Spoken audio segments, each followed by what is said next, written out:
વિનયન પર આપનું સ્વાગત છે। હું છું હાર્દિક મોદી। ભાવનગર ડિસ્ટ્રિક્ટ કોઓપરેટિવ બેંકમાં થયેલા સાયબર ફ્રોડની સૌથી પહેલા વાત કરીએ। 10 સુધીની શરૂઆત કરવામાં આવશે કે જ્યાં ભાવનગર ડિસ્ટ્રિક્ટ કોઓપરેટિવ બેંકમાં મોટી સાયબર ફ્રોડની ઘટના સામે આવી। સાયબર ગઠિયાઓએ બેંકની 4 શાખાઓમાંથી 7 કરોડ રૂપિયાથી વધુની રકમ 20 બેંકોમાં ટ્રાન્સફર કરી હતી। આ શાખાઓમાં તળાજા, ભરતનગર, સુભાષનગર અને સિરસરનો સમાવેશ થાય છે। રવિવારે બેંકનું સોફ્ટવેર હેક કરી રકમ ટ્રાન્સફર કરી નાખી હોવાનો દાવો બેંક મેનેજર કરી રહ્યા છે। બેંકમાં થયેલા ફ્રોડની ચર્ચાઓ વાયુ વેગે પ્રસરી જતા બેંકના ગ્રાહકો અને થાપણદારોમાં મોટી ચિંતાનો માહોલ જોવા મળ્યો।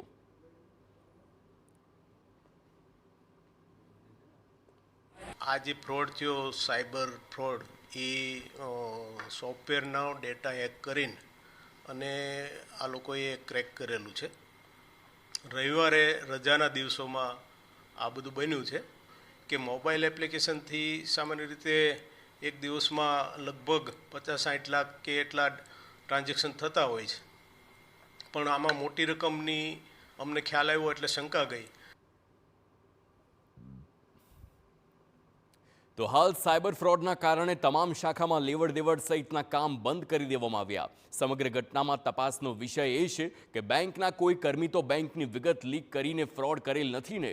4 જે ખાતામાં રૂપિયા ટ્રાન્સફર થયા તે ખાતા કોના છે, જેવા અનેક એવા સવાલ છે કે જેના જવાબ પોલીસ શોધી રહી છે। સામાન્ય માણસ સાથે તો ફ્રોડ થઈ શકે, પરંતુ હવે બેંકો પણ સલામત નથી। અમે અત્યારે ઊભા છીએ ભાવનગરની ખૂબ જ મોટી ગણી શકાય તેવી ભાવનગર ડિસ્ટ્રિક્ટ કોઓપરેટિવ બેંક ખાતે, જેમાં બેંકની અંદર ગયા રવિવારે 7 કરોડ રૂપિયા જેટલી 4 શાખાઓમાંથી રકમ ઉપડી ગઈ છે। સાયબર ફ્રોડ થયું છે।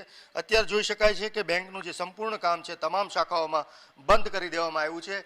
જો વાત કરવામાં આવે, જે માહિતી મળી રહી છે મેનેજર પાસેથી, તે પ્રમાણે 4 શાખાઓમાંથી 4 ખાતાઓની અંદર પૈસા ટ્રાન્સફર થયા હતા અને આ 4 જે ખાતાઓ હતા તેમાંથી 20 બેંકોમાં જુદી જુદી 20 બેંકોની અંદર પૈસા ટ્રાન્સફર થયા છે અને 7 કરોડ રૂપિયા આસપાસની માતબર મોટી રકમ ટ્રાન્સફર થઈ ચૂકી છે। ત્યારે સૌથી મોટો સવાલ એ છે કે આટલી રવિવારના દિવસે બેંકનો આટલો મોટો ડેટા, આ પ્રકારનું જે બેંકનું સર્વર છે હેક કઈ રીતે થઈ શકે? શું બેંકની અંદર રહેલા કોઈ કર્મચારીએ આ પ્રકારનું લીકેજ કર્યું છે, અથવા તો જે આખું કામ હોય છે, જે સર્વરનું કામ, તે અન્ય કંપનીને આપવામાં આવ્યું છે, તેનો કોઈ કર્મચારી ફૂટેલ છે અને આ પ્રકારની જે 7 કરોડનું ફ્રોડ થયું છે તેવા સવાલો અનેક ઊભા થયા છે। જોકે આ બેંકની વાત કરવામાં આવે તો આ બેંક અગાઉ પણ ભરતીની બાબતમાં વિવાદમાં આવી હતી। અનેક કર્મચારીઓ ખૂબ જ મોટી રકમ લઈને ભરવામાં આવી હતી, કોર્ટ સુધી મામલો પહોંચ્યો હતો, એવો પણ આ બેંકમાં વિવાદ થયો છે। ત્યારે 7 કરોડ જેટલી રકમ, ત્યારે ભાવનગરમાં આ 2 કરોડથી વધારે ફરિયાદ ન થઈ શકે, જેને લઈને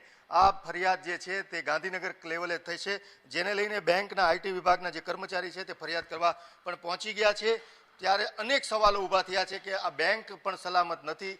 તે એક મોટો સંતોષકારક બાબત એ છે કે કોઈ ખાતેદારના જે ખાતા હોય તેમાંથી પૈસા નથી ગયા। બેંકની જે રકમ છે તેમાંથી જ 7 કરોડ રૂપિયા ઉઠાવી લેવામાં આવ્યા છે અને હવે કેવી રીતે 7 કરોડ રૂપિયા પરત મેળવી શકાય એના માટે બેંક અત્યારે કાર્યરત થઈ ગઈ છે, તેના અધિકારીઓથી લઈને તમામ લોકો।